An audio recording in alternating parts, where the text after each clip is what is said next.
பாரு வீடு கட்டுறதுக்குப்பா உங்களுக்கு விலைவாசி கம்மி, எங்கனாலும் விலைவாசி ட்ரெஸ் பாருங்க பெரிய எம்எல்ஏ தான் போடுவான், இன்னைக்கு நம்ம சாதாரண நாள் போட்டிருக்கோம். இது காரணம் விலை கம்மி.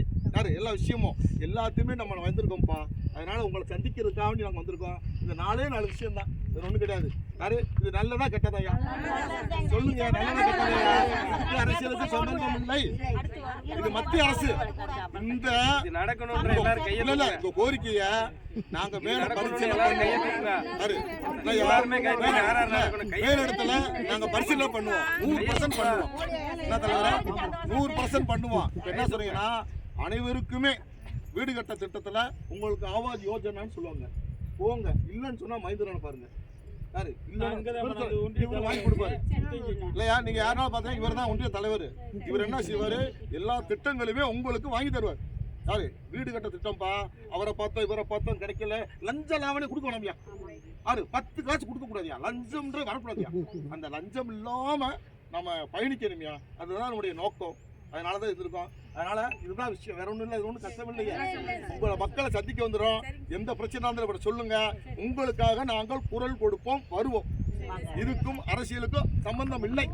உங்களை சந்திக்கிறது இந்த விஷயத்தை சொல்றதுக்காக நாங்க வந்து இது பிரச்சாரம் தாங்க, அதாவது தேனி மாவட்ட பிரச்சார பிரிவின் சார்பாக உங்களை நான் சந்திக்க வந்திருக்கோம். ஏன்னா அதுக்கு வந்து கூட்டுறவு துறையிலிருந்து வர சொல்லுவோம். இல்ல ஒவ்வொரு துறை இருக்கு, எங்க துறை வந்து என்ன சொன்னா பிரச்சார பிரிவு. இதுல வந்து நாங்க இந்த விஷயத்த சொல்றதுக்காண்டி வரோம். இப்ப நான் வந்து மாவட்டத்தினுடைய தலைவர் தான் இருக்காரு, துணைத் தலைவர், இவர் துணைத் தலைவர், இவங்க அம்மா செயலாளர், யாரு இருந்தா அவரு செயலாளர், இவங்கெல்லாம் மண்டல் தலைவர்கள். மையத்திறனுக்கு அவங்களுக்கு கீழே வந்து செயல்படக்கூடியவங்க. இது எதுக்கு வரோம்னு சொன்னாயா, கொடியை கட்டியோ விளம்பரம் இது கட்டவே கிடையாது. மக்கள் பிரச்சனை தீர்க்கிறதுக்காண்டி நாங்க வரோம். நீங்க குரல் கொடுக்கறதுக்கு மகேந்திரன் இருக்காரு, யாரு அது சின்னமனுடைய மேற்கு ஒன்றிய தலைவர், துறை நிர்வாகிகள், இவர் துணைத் தலைவர், இவர் செயலாளர்கள்லாம் நாங்க உங்களை சந்திக்க வந்திருக்கோம். ஆனா உங்களுக்கு என்ன குறைகளோ இவரை சொல்லுங்க, உங்களை நிவர்த்தி தருவோம். சொல்லுங்க சோறாக்கி வச்சுக்கிது உங்க சாப்பாடா சாப்பிடுவோம். 500 ரூபா சம்பளம் ஏறட்டும், 500 ரூபா சம்பளத்தை ஏத்துவோம். யாரு 500 ரூபா சம்பளத்தை ஏத்துன பிறகு மனசார உங்களுடைய வந்து இங்கே சாப்பிட்டுட்டு இங்கே போட்டோ எடுத்து போவோம். இல்லையா உறுதியா இருப்போம். இல்லையா நல்லதுயா. மக்கள் ஏழை எளியப்பா, எண்ணத்தை பெரிய போலீஸ் போடுமா ஒன்றும் கிடையாதுதான். சாப்பிட்டு வயிறு வளர்க்குறதுக்கும் இது நல்லா இருக்கட்டும் பாரத பிரதமர் சொல்லியா, எங்களை யாரும் இல்லை பெரிய அளவில் பலமரம் இல்லை. நாங்கள் வந்து உங்களுக்கு தகவல் சொல்றதுக்காண்டி வரோம். இதே மாதிரி எல்லா இடத்துலையும் சொல்லுவோம், வருவோம் என்பதை சொல்லிட்டு உங்களை சந்தித்ததெல்லாம் மிக்க மகிழ்ச்சி. பாரத் மாதா கி பாரத மாதானா தேசியம், தாயை வணங்குறோம். யார் தனிப்பட்ட மனுஷனும் கிடையாது. தாய் அதை பாரத் மாதாக்குன்னா ஜெயன்னு ஒரு வார்த்தை, பாரத் மாதா கி என்ன இல்லையா, என்ன சாப்பிடலையா தங்கச்சி எல்லாம் உடன்பொறுப்பு தான், வேற ஒன்றும் கிடையாது.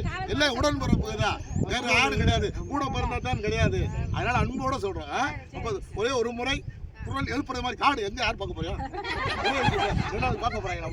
அந்த தாயை தான் வணங்குறோம். பாரத் மாதா கி சூப்பர் சூப்பர், அருமை அருமை. சரி இன்னொரு தடவை 500 ரூபா சம்பளம் என்ன பிறகு வருவோம், உங்களோட சாப்பிடுவோம். பேசுங்க ஒரு நிமிஷம் பேசுங்க. அதாவது இப்போ என்னன்னு கேட்டிங்கன்னா உங்களுக்கு சம்பளம் வந்து நேரடியாக வருது. நாங்கள் வந்து எளிமையாக வந்து என்ன செய்யறோம்னா உங்களுக்கு இந்த அறிவுரைகளையும் புரிஞ்சுக்கிற விஷயங்களையும் சொல்றதுக்கு தான் வந்திருக்கோம். ஏற்கனவே நான் ஒரு தடவை வந்தேன், வந்து உங்களை எல்லாம் சந்திச்சுட்டு போனேன்.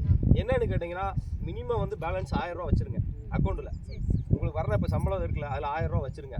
வேறு பேங்க் பிடிச்சிட்டாங்க, மைனஸ் ஆயிடுச்சு, எங்களுக்கு பணம் கிடைக்கலன்ற இதெல்லாம் வந்து வரக்கூடாது. இது எப்படின்னு கேட்டிங்கன்னா உங்களை ஒரு ஆளை ஸ்கேன் பண்ணி உங்களோட ஆதார் கார்டை ஸ்கேன் பண்ணி மத்திய அரசு மேலே இருந்தே பார்த்துட்டு இருக்கு. எந்த ஒரு ஊழலும் உங்களுக்கு கிடையாது. யாரையும் தேடி போக வேண்டியதில்லை, பிஓவை பார்க்க வேண்டியதில்லை, சம்பளம் கொடுங்க சம்பளம் பெண்டிங் ஆகிடுச்சு. எவ்வளவு ரூபா வந்து மத்திய அரசுக்கு கடன் வந்தாலும் உங்களுக்கு வர வேண்டிய ஏழை எளிய மக்களுக்கு சேர வேண்டிய பணத்தை அத்தனையுமே பாரத பிரதமர் என்ன செய்றாரு உங்களுக்கு கொடுத்துருவாரு. 15 நாளையில் உங்களுக்கு பணம் வந்துடும். ஒன்று. ரெண்டாவது ரேஷன் அரிசியை பற்றி சொன்னீங்க, சொல்லுங்க ரேஷன் அரிசிக்கு விளக்க நான் சொல்கிறேன். ரேஷன் அரிசி கொடுக்குறதே இன்னைக்கு மத்திய அரசாங்கம் தான், மாநில அரசு இல்லை. இதுதான் உண்மையான விஷயம். என்னன்னு கேட்டிங்கன்னா அதுக்கு ஒரு புரோட்டோகால் இருக்குது. எப்படின்னு கேட்டிங்கன்னா இப்படி போகும்போது ஒரு கேட்டை போட்டு வச்சுருவான், எப்பா எங்களை கேட்காம நீ அரிசி கொடுக்காத, நாங்கள் கொடுக்குறதா அரிசின்ற ஒரு பிரச்சனையெல்லாம் இருக்குது. இதுக்கெல்லாம் ஒரு மாற்றங்கள் கொண்டு வரணும்னா யார் கையில் இருக்குது, உங்க கையில தான் இருக்கு, மக்கள் மனதுல தான் இருக்கு. நல்ல ஆளை இது வந்து இங்க வருங்க, ஒரு நாளைக்கு 1000 கொடுத்தாங்க, பொங்கலுக்கு 3000 கொடுத்தாங்கன்றதெல்லாம் விஷயம் இல்ல. இது உங்க வாழ்வாதாரம். ஒரு நாளைக்கு உங்களுக்கு சம்பளம் இது என்னைக்குமே நிரந்தரமா மாறி உங்களுடைய 3000 ரூபாய் வாங்கி நாளைக்கு டாஸ்மாக்